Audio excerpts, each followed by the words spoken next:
اور فقہ سے بچ کے نکل نہیں سکتا کوئی، ظاہر ہے کیا کرے گا، فقہ پہ عمل کرنا ضروری ہے۔ اس علم کا نام فقہ ہے۔ فقہ کے بارے میں ایک انور شاہ کاشمیری رحمۃ اللہ علیہ محدث تھے دیوبند کے، دیوبند ایک بڑا مدرسہ ہے، تو بہت عظیم آدمی تھے۔ عظمت ان کی یہ تھی کہ ان کو حافظہ اللہ تعالیٰ نے بے پناہ دیا تھا۔ چنانچہ ہم سے ایک رشتہ تعلق تھا قاری طیب صاحب، مدرسہ دیوبند کے یہ محتمم تھے قاری طیب صاحب، بہت نفیس طبع آدمی، بہت ذہین آدمی، غیر معمولی تقریر ہوتی تھی ان کی، روانی تقریر میں ہوتی تھی، بہت ہی زبردست آدمی تھے وہ ہماری عمر سے تو بڑے تھے بہت استادوں کے، لیکن رب ضبط رہا، خط و کتابت رہی۔ تو ان سے میں نے ایک مرتبہ پوچھا کہ یہ بتائیے انور شاہ کاشمیری رحمۃ اللہ علیہ کے حافظے کا بڑا چرچا ہے، آپ ان کے حافظے کے بارے میں بتائیے کچھ۔ تو انہوں نے مجھے خط لکھا قاری طیب صاحب کا، وہ خط میں نے چھاپ دیا ہے، میری کتاب ہے روشن ستارے، اگر اب تک نہ پڑھی ہو تو اب پڑھ لیجیے۔ نہیں پڑھی نا ابھی تک کیوں؟ ابھی تک دیکھی نہیں ہے، یہاں پہ موجود نہیں ہے میرا خیال ہے، باقی کتابیں تو موجود ہیں نا۔ ان سے کہیں گے کہ یہاں موجود رکھیں اسے، اور آپ اسے خرید کے، جی اردو نہ جانتے ہو تو پہلے اردو سیکھیے۔ نہیں، میں نے ماسٹر کیا ہوں لٹریچر، اردو لٹریچر۔ ماشاء اللہ، کیا نام ہے؟ جواد، نام بھی اچھا ہے، کہاں کے ہیں؟ پاکستان، کس جگہ؟ سرگودا۔ سرگودا کے؟ جی تو آپ لیجئے اور اپنے دوستوں کو بھی پڑھوائیے وہ کتاب۔ اور اردو میں ہم تو ہندوستان میں رہتے ہیں اس لیے بہت مجبور ہیں، مقبول ہیں، مغضوب ہیں، لیکن آپ تو پاکستان میں رہتے ہیں، آپ کے یہاں بھی وہ اردو نہ چلے تو کہاں چلے گی؟ ویسے یہ ڈاٹا والے یہ کہتے ہیں کہ اس وقت دنیا میں دوسرے نمبر کی جو زبان ہے تعداد کے اعتبار سے جاننے والی اردو ہے۔ انگریزی تو بین الاقوامی زبان ہے، لیکن ہر جگہ اردو جاننے والے مل جائیں گے، سمجھنے والے تو مل ہی جائیں گے، بول نہ سکیں چاہے، لکھ نہ سکیں چاہے، پڑھ نہ سکیں چاہے، سمجھنے والے مل جائیں۔ اور اتنی آسان زبان ہے کہ ہر آدمی اس میں کام چلا لیتا ہے۔ چنانچہ سعودی عرب میں آپ جائیں گے، کویت جائیں گے تو کویت کا ڈرائیور جو ہوگا وہ علاتول کہے گا، لیکن علاتول کے ساتھ سیدھا بھی کہے گا، اردو بھی ملائے گا، بہت رائج ہے ماشاءاللہ۔ تو اردو آپ پڑھیے۔ اور روشن ستارے میں ہاں خط وہ ہم نے نقل کیا روشن ستارے میں، خط یہ ہے کہ ابو الحسن علی کے بارے میں کوئی تاریخ کے گزرے ہیں، ان کے بارے میں قاری طیب صاحب کو کچھ لکھنا تھا۔ انہوں نے اپنے استاد سے پوچھا انور شاہ کاشمیری سے کہ مولانا ان کے بارے میں کون کون سی کتابیں ہیں، تو انہوں نے تو 4 کتابوں کا نام لیا کہ یہ پڑھو۔ اس کے بعد ہم کہتے ہیں قاری طیب صاحب، میں نے کہا مولانا سے کہ حضرت میں کہاں تک پڑھوں گا، ذرا کچھ آپ ہی بتا دیجیے تھوڑا سا۔ تو انہوں نے بتانا شروع کیا، تو آدھے گھنٹے تک بتاتے رہے، تاریخ وار بتاتے رہے کہ فلاں تاریخ میں یہ ہوا، فلاں سن میں یہ ہوا، فلاں سن میں یہ کیا۔ تو قاری طیب صاحب نے دل میں یہ سوچا کہ انہوں نے تازہ کتاب پڑھی ہے، تو ان سے پوچھ ڈالا استاد سے کہ معلوم ہوتا حضرت آپ نے کوئی تازہ کتاب ابھی پڑھی ہے، اسی کا نام بتا دیں۔ تو کہا نہیں، کوئی تازہ کتاب نہیں پڑھی ہے، آج سے 30 سال پہلے میں مصر گیا تھا، تو وہ ازہر کے کتب خانے میں چلا گیا، تو وہ کتاب میرے ہاتھ لگ گئی، میں نے وہیں لائبریری کے پاس کھڑے کتاب پڑھ لی۔ آج جب تم نے پوچھا تو مجھے وہ سب باتیں یاد آ گئیں، تو میں نے تمہیں بتا دی۔ یہ خط نقل کیا ہے میں نے۔ تو بہت غیر معمولی آدمی تھے۔ انہوں نے لکھا ہے کہ میں مختلف علوم پر مبصرانہ اور قابل عبور گفتگو کر سکتا ہوں، ماہرانہ گفتگو کر سکتا ہوں، لیکن فقہ پر مبتدیانہ گفتگو بھی مشکل ہے۔ بہت وسیع علم ہے نا۔ آسان فقہ ہماری کتاب ہے، اس کی شروع میں میں نے لکھا ہے کہ 2 بار میں نے ارادہ کیا کہ لکھوں، مگر اتنے اختلافات، اتنی بحثیں، اتنی گفتگو کہ ہمت ہار دی۔ مگر آخرکار ہمت کی تیسرے بار اور لکھ ڈالی کتاب، بہت مقبول ہوئی۔ کینیڈا میں ابھی چند سال پہلے 3 سال پہلے میں ایک لیکچر دے رہا تھا، تو وہاں ایک خان صاحب تھے کابل کے، انہوں نے تقریر کے بعد بڑی پذیرائی کی اور کہا کہ کل ہمارے یہاں دعوت ہے آپ کی۔ تو ہم نے کہا بھائی ہماری دعوت ایسے تو ہوتی نہیں، پہلے سے اسکیجول بنا ہوا ہوتا ہے، اب یہ ہمارے نہیں بنایا ہے، انہوں نے نہیں بنایا، لیکن ہوتا ہے ہر جگہ۔ تو کہنے لگے کہ صاحب وہ کچھ بھی ہو کل تو آپ کو دعوت تھا نہیں، تو وہ اتفاق سے جن کے یہاں دعوت تھی ان کو ہی بلایا، وہ بھی آئے ہوئے تھے۔ تو انہوں نے کہا نہیں صاحب میں نے تو 50 آدمیوں کو دعوت دی ہے، میں کیسے آپ کو دل دے دوں، نہیں ہو سکتا۔ تو خان صاحب نے کہا کہ بھائی دیکھیے 50 آدمیوں کو بلایا نا، 50 کو اور بلا لیجیے، آپ کی طرف سے ہم اشتہار چھاپ دیں گے اور دعوت ہمارے یہاں ہوگا آپ ہی کی طرف سے۔ خیر بیچارے اتنا انہوں نے اصرار کیا تو مان گئے۔ یہ دعوت کھلائی، یہ بتانا نہیں ہے مجھے، خیر دعوت ہم نے کھائی ان کی یہاں، اور 100 لوگ بھی آئے وہ کھائے۔ اس کے بعد انہوں نے کچھ تحفے پیش کیے ٹرے میں رکھے ہوئے، اس میں ایک ٹوپی تھی، وہی افغانی ٹوپی جو ہوتی ہے نا جسے میں اوڑے ہوں، اب تو رواج ہی نہیں اوڑھنے کا، مہنگے سر ہی رہتے لوگ عام طور پر، لیکن ٹوپی رہے تو اچھا رہتا ہے۔ تو بہرحال وہ ٹوپی تھی، کچھ اور تحفے تھے، اس میں آسان فقہ پشتو کا ترجمہ اور آسان فقہ فارسی کا ترجمہ، یہ جلدیں بھی تھیں۔ تو میں نے کہا بھائی تو عجیب و غریب آدمی ہے، تو مجھے نہیں معلوم تھا کہ کسی نے یہ ترجمہ کیا پشتو میں بھی۔ پھر یہ بتایا افغانستان کے اسکولوں میں یہ پشتو والی پڑھائی جاتی ہے اور ایران کے اسکولوں میں یہ فارسی والی پڑھائی جاتی ہے، پہلی بار معلوم ہوا مجھے۔ تو پھر انہوں نے وہ جرمن میں ایک صاحب رہتے تھے، آج بھی ایک صاحب جرمن کے آئے ہوئے ہیں نا، نہیں ہیں؟ اچھا ہیں ماشاء اللہ۔ کیا نام ہے آپ کا؟ مقصود ہمارا مقصود بھی آپ اس وقت آپ ہی تھے۔ تو مقصود صاحب آئے ہوئے ہیں، جرمن کے رہنے والے تھے وہ صاحب جنہوں نے ترجمہ کیا، ان سے فون پر گفتگو ہوئی، تو ان سے میں نے کہا کہ بھائی کتاب میری ہے، آپ نے ٹرانسلیشن کیا پشتو میں، ٹرانسلیشن کیا فارسی میں، پوچھا بھی نہیں، انہیں اجازت لینا بھی نہیں تو ضروری سمجھی، دینا تو الگ بات۔ کہنے لگے واہ صاحب واہ، میں تو یہ سوچ رہا تھا کہ آپ یہ سن کے کہ آپ کا کتاب کا ترجمہ پشتو فارسی میں وہ خوش ہوں گے اور آپ ناراض ہو رہے ہیں۔ تو میں نے کہا ناراض تو نہیں ہو رہے ہیں، لیکن بھائی رائلٹی بھی تو کوئی چیز ہوتی ہے نا، خیر نہ دیں مگر یہ کہ بتا تو دیتے، اجازت دے دیتے۔ تو بہرحال بہت سی زبانوں میں اس کا ترجمہ ہو چکا ہے، ٹھیک ہے۔ اور فقہ کی اہمیت یہ ہے کہ اس کے بغیر زندگی کا کام چلتا نہیں، زندگی کی گاڑی چلتی نہیں، فقہ اتنی اہم چیز ہے۔ واضح ہو گئی نا بات؟ ایک ڈاکٹر صاحب تھے، کیا نام تھا ان کا؟ طاہر صاحب، کہاں ہیں؟ ارے آپ اٹھنا بھی نہیں چاہتے بھائی، دیکھیے ان کو دیکھ لیجیے، یہ ہیں MBBS ہیں، 5ویں کلاس سے انہوں نے ڈاکٹری شروع کر دی تھی، جتنی عمر ہو گئے MBBS، اور پھر آپ MD بھی کیا؟ میں نے ماسٹرز کیا، ہاں ایک ماسٹرز کیا، دوسرا ماسٹرز کر رہا ہوں یہاں سے۔ ماشاء اللہ، ٹھیک، مل جائیں گے مریض آپ کو، فکر نہ کریں۔ آپ کا سوال تو کوئی نہیں ہے دواؤں کے بارے میں؟ ڈاکٹر لوگ سوال کرتے ہیں نا الکوہل کے بارے میں، دواؤں میں استعمال۔ یہ بھی ڈاکٹر بیٹھے ہیں ہمارے پاس ایک، اگر آپ کہیں گے نا سارے ڈاکٹر کھڑے ہو جائیں تو شاید آدھے بندے کھڑے ہو جائیں۔ نہیں بھائی ظاہر نہیں کرنا، اتنے مریض بھی نہیں ملیں گے۔ اور کوئی بات نہ پوچھنی ہو تو دعا کر لیں۔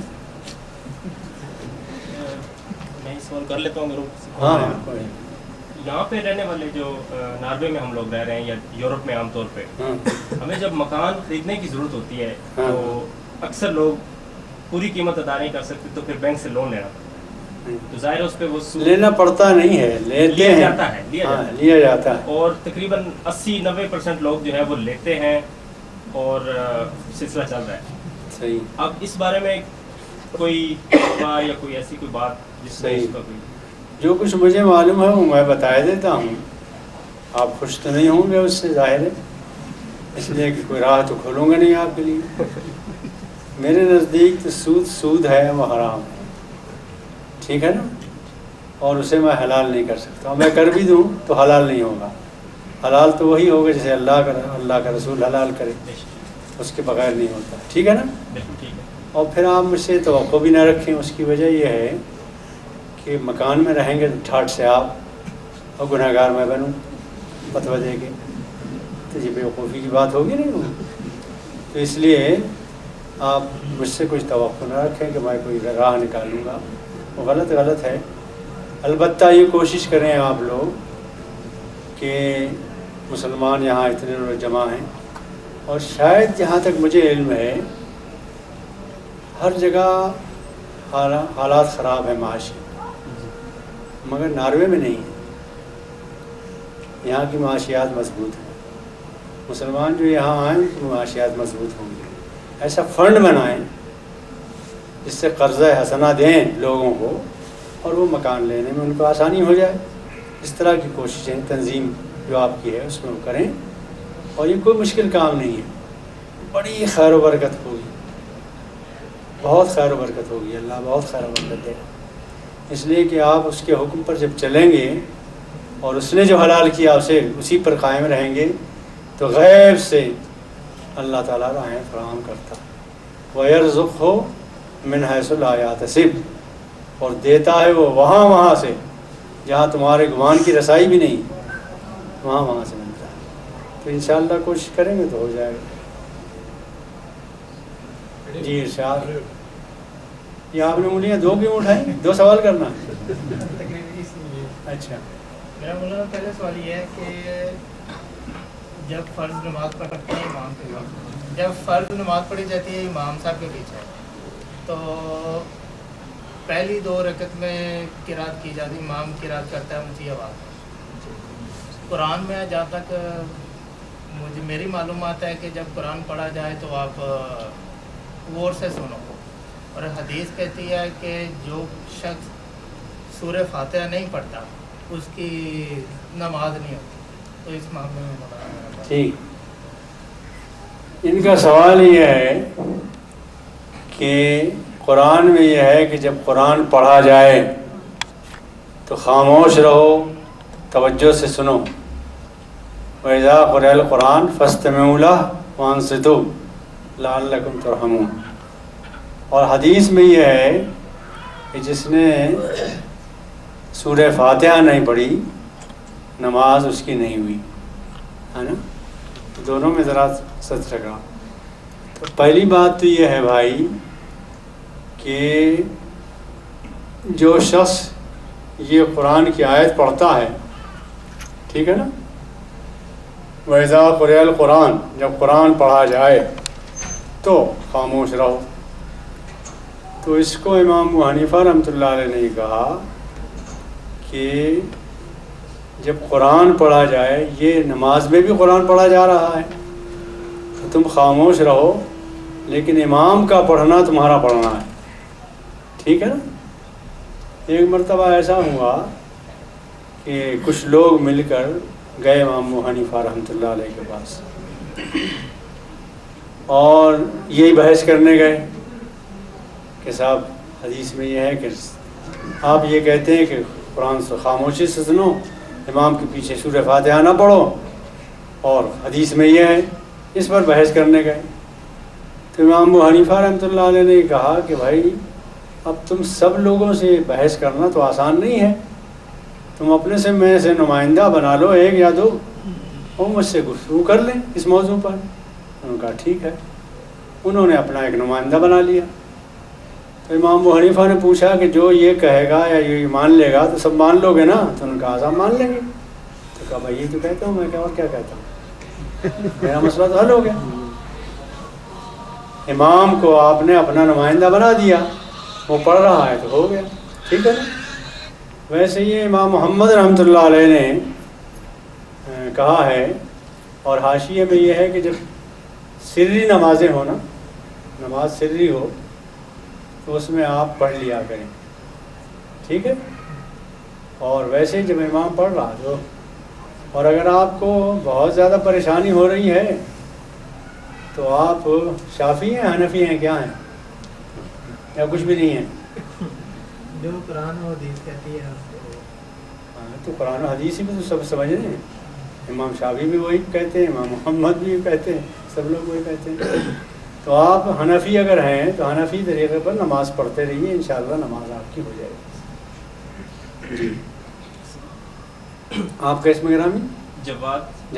جی آپ کے آنے سے پہلے فضل حدیث صاحب کچھ ممکنہ سوالات کے بارے میں بات کر رہے تھے جو آپ سے کیے جا سکتے تھے. تو ان میں سے ایک یہ بھی تھا کہ اگر ہم ایک امام کو فالو کر رہے ہیں تو اسی کو فالو کرنا ضروری ہے یا ہم مختلف باتیں چن سکتے ہیں؟ مختلف ایسا ہے کہ اگر آپ قرآن حدیث کے ایسے ماہر ہوں کہ قرآن بھی آپ کے سامنے بالکل واضح ہو، ہر چیز نگاہ میں ہو، قرآن پر پورا عبور ہو، اور حدیث کا ذخیرہ بھی آپ کی نظر میں ہو اور ہر طرف نظر جاتی ہو آپ کی، تو آپ جو چاہیں کرتے رہیں. قرآن حدیث سے ڈائریکٹ کوئی ضرورت نہیں ہے کہ آپ کسی امام کی تقلید کریں. لیکن یہ بات یاد رکھیں کہ نبی صلی اللہ علیہ وسلم نے فرمایا تھا کہ میرے بعد 3 دور ایسے رہیں گے، ثم الاقرب، جو میرے بعد ہوگا، کیا ہے حدیث، خیر قرون قرنی ثم الذین یلونہم ثم الذین یلونہم ثم الکذب.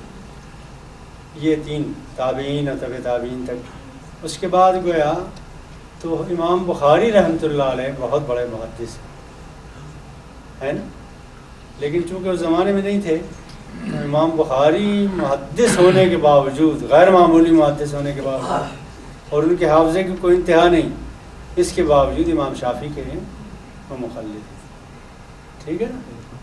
اس لیے بہتر یہی ہے. اور ہم لوگ تو بہت 1-2 حدیثیں پڑھ لی ہیں اور سوچتے ہیں کہ ہم بھی کچھ ہیں، جانتے ہیں ہم بھی. تو بہتر یہی ہے کہ کسی ایک امام کی تقلید آپ کرتے رہیں. اور رہا یہ کہ کہیں کوئی پریشانی پیش آ رہی ہو تو وقت کے علماء سے ملاقات کر لیں اور اس مسئلے کو حل کر لیں. ہو سکتا ہے کوئی حل نکل سکتا ہو. بعض چیزوں پر ہم حنفی ہونے کے باوجود دوسرے اماموں کی باتوں پر عمل کرتے ہیں ضرورت پڑنے پر. ویسے بہتر یہی ہے کسی ایک امام کی تقلید کریں. ٹھیک ہے نا. یہ صحیح سیف ہے. آپ رہتے یہی ہیں؟ جی کچھ عرصے. مثال کے طور پر فرض کیجئے کہ آپ کو ایئرپورٹ جانا ہے. یہ ہم اوسلو میں ہے نا اس وقت. جی ایئرپورٹ کا نام کیا ہے؟ گاڑیمن. تو ایئرپورٹ جانا ہے آپ کو. آپ نے پوچھا آپ سے کہ بھئی ایئرپورٹ جانا ہے کیا؟ تو انہوں نے کہا ہائی وے لے لو، پکڑ لو، جلدی پہنچ جاؤ گے. آپ سے پوچھا تو آپ نے کہا کہ ہائی وے کہاں لوگ ہیں، یہاں بہت لمبا راستہ، میں ایک شارٹ کٹ بتا دیتا ہوں. تو شارٹ کٹ انہوں نے بتایا، مگر اس پر لائٹیں اتنی زیادہ ہیں کہ ایک تیسرے آدمی نے ایک تیسرا راستہ بتا دیا. آپ صبح کو پہلے ہائی وے پہ چڑھے، کچھ دور گئے تھے کہ سوچا کہ بھائی بہت کہیں ایسا نہ ہو لیٹ ہو جاؤں، اترے نیچے اور وہ دوسرا والا راستہ پکڑا. اس میں لائٹیں اتنی آئیں کہ تنگ آ گیا. تو آپ نے کہا وہ تیسرا والا ٹھیک ہے، انشاءاللہ آپ کا ہوائی جہاز اڑ جائے گا، آپ کو ملے گا. اس لیے 3 راہیں نہ اختیار کیجیے، ایک ہی راہ لے لیجیے اور اس پہ چلے جائیے، انشاءاللہ فلائٹ مل جائے گی آپ. ٹھیک ہے. السلام علیکم ورحمۃ اللہ وبرکاتہ. آج خواتین کی ایک بڑی تعداد نوجوان بچیوں سمیت فقہ کے مسائل جاننے کے لیے جمع ہوئے ہیں، جن میں سر فہرست مسائل فقہ اختلافات کی حقیقت. ناروے میں مختلف مسالک کی مساجد ہیں جن کے آپس کی چپقلش نوجوان نسل کے ذہن پر بہت بڑے اثرات ڈالتی ہے. مسلک کیا ہے، اس کی نوعیت کیا ہے، اماموں کا اسلامی تاریخ میں کیا کردار ہے. یہاں اوسلو میں ایک مسجد میں جانے والے دوسری مسجد میں نماز کی ادائیگی گناہ سمجھتے ہیں. ہندوستان میں مسلمانوں کی کیا حالات ہیں، جماعت اسلامی ہند کا اشاعت اسلام میں کیا کردار ہے، یہ دو آخر کے سوالات ان سے فقہی سوالات نہیں ہیں، لیکن اس میں شامل کر دیے ہیں۔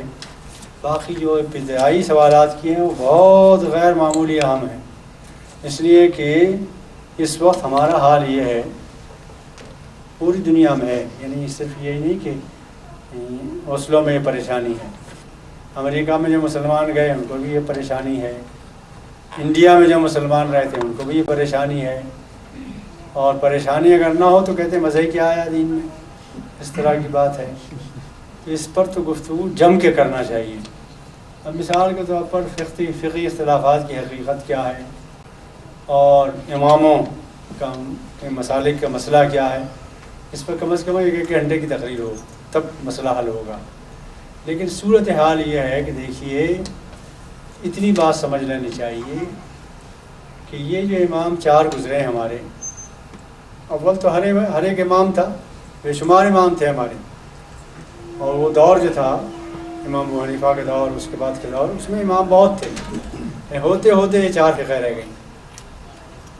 اور آپ سوچیں کہ کسی مسئلے پر بھی جب گفتگو کریں گے تو حدیثیں وہی ہیں، قرآن کی آیتیں وہی ہیں، سمجھنے کا انداز فرق ہو گیا ہے۔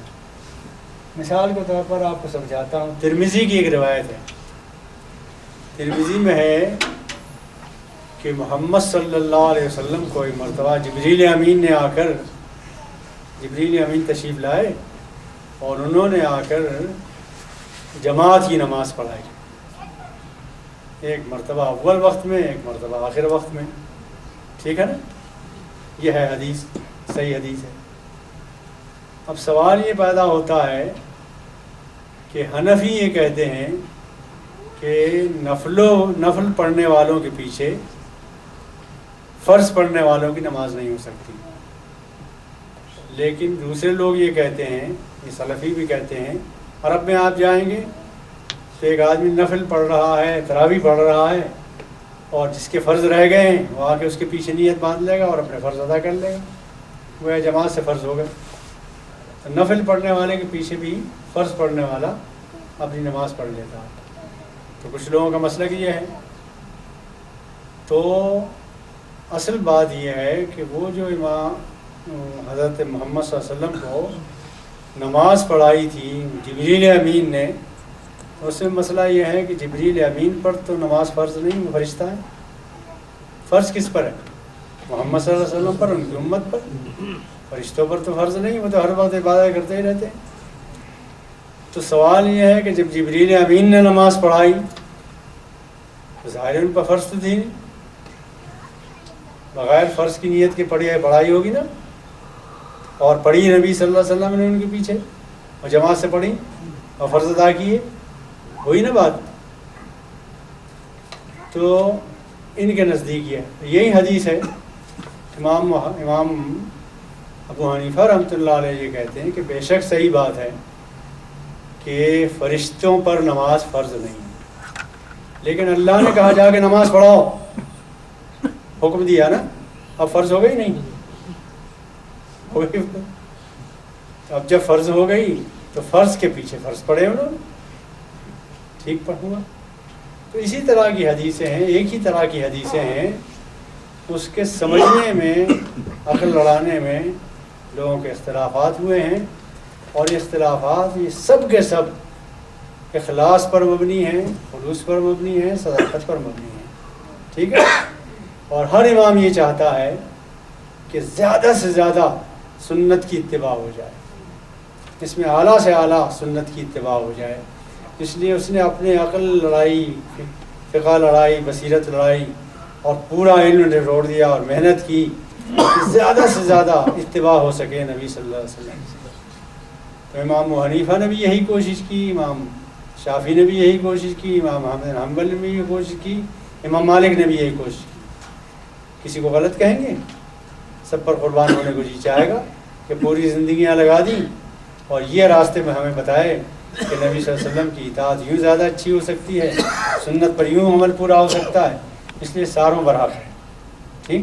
سب کے پیچھے ہم نماز پڑھ سکتے ہیں، لیکن عقل کا تقاضا بھی یہ ہے کہ ایک وقت میں کسی ایک کے پیچھے چلیں، سب کو برحق سمجھیں لیکن کسی ایک کے پیچھے چلیں۔ اب ہمارا یہ اختلافات، یہ اختلاف رحمت ہو جائے گا اگر اس طرح سوچیں جیسے میں بتا رہا ہوں، لیکن ہمارا یہ معاملہ ہوتا ہے کہ ہم اختلاف کو مخالفت جب تک نہ بنا لیں جب تک تسکین نہیں ہوتی، اور اس میں شیطان بھی کو قوت لگاتا ہے اپنی، تو ہمارے اختلافات مخالفت کی حد اختیار کر جاتے ہیں، حد سے آگے بڑھ جاتے ہیں، شدت اختیار کر لیتے ہیں، اسی سے نقصانات ہوتے ہیں۔ لیکن دھیرے دھیرے عقل آ رہی ہے، سمجھ آ رہی ہے، اور یہ سوالات اٹھ رہے ہیں، دھیرے دھیرے انشاءاللہ ٹھیک ہو جائیں گے۔ لیکن چونکہ اس وقت ہم سدھارنے کی کوشش کر رہے ہیں، اتحاد پیدا کرنے کی کوشش کر رہے ہیں، اختلافات کو مٹانے کی کوشش کر رہے ہیں، تو شیطان کہاں رک جائے گا؟ اس کو تو جاب ملتی ہے، ایسے موقع ملتا ہے۔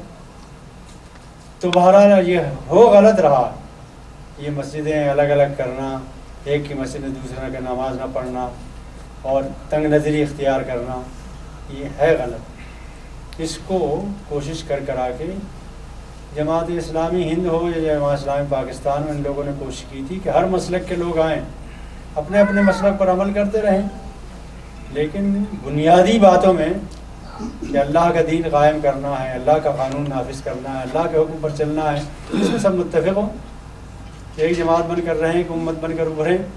لیکن دھیرے دھیرے کوشش ہو رہی ہے، ذہن بھی کھل رہے ہیں، اور خاص طور پر اس دور کا جو نوجوان ہے اسے جو علم مل رہا ہے، جو سوچ رہا ہے، وہ بعض پہلوؤں سے آج کا جوان ہم لوگوں کی عمر کے بوڑھوں سے زیادہ اچھا دیندار ہے، زیادہ اچھی سوچ ہے اس کی، اور زیادہ وسعت سے سوچتا ہے، اور انشاءاللہ تعالی میدان ان کو مل رہا ہے۔ اب یہ عربی بھی پڑھ رہے ہیں، جا رہے ہیں مدینہ یونیورسٹی پڑھ رہے ہیں، ادھر پڑھ رہے ہیں، ادھر پڑھ رہے ہیں، انشاءاللہ دھیرے دھیرے حکومت واحدہ بن کر اٹھیں گے اور یہ اختلافات دھیرے دھیرے کم ہوں گے۔ ٹھیک ہے، یہ ذرا اس سے کہیے تاکہ سب کو پہنچے نا۔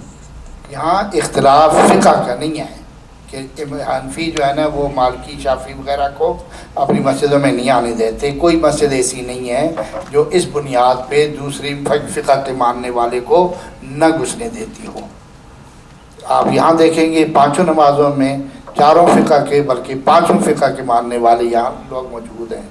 تبلیغی مسجد میں جائیں گے تو اسی طرح ہوگی بات۔ ہمارے یہاں میرا خیال ہے یہ غلط فہمی ہے، یہ جو مسجدوں میں آنے جانے پہ پابندی لگانے کی کوشش ہوتی ہے وہ ہمارے جو بر صغیر کے اختلاف ہے نا جی، بر صغیر پاکستان سے یہاں آنے والے جتنے بھی ادارے یہاں ہیں مسجدیں، وہ صرف حنفی فقہ سے تعلق رکھنے والوں کی ہیں۔